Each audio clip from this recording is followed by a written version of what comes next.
Senator, your time has expired. Senator Shoebridge. Oh, thanks, Acting Deputy President.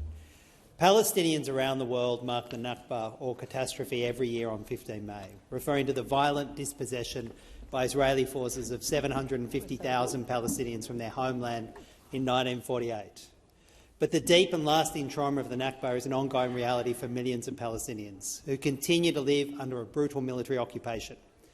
Israeli military strikes in recent days have killed women and children in Gaza, people trapped behind the Israeli-imposed blockade.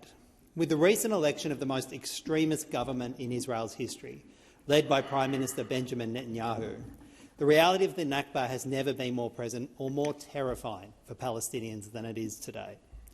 A second Nakba, pushed by senior members of this extremist Israeli government, is a real and growing threat. In global solidarity with Palestinians and their allies, I want to read onto the Australian parliamentary record an extract from a resolution introduced to the US Congress by Palestinian Congresswoman Rashida Tlaib.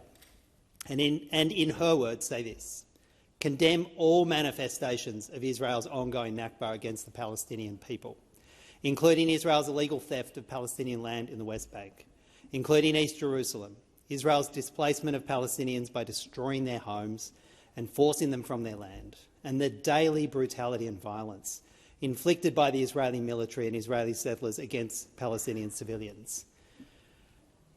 Mr Acting Deputy President, I will join with protesters in Sydney this Saturday to mark 75 years since the beginning of the Nakba.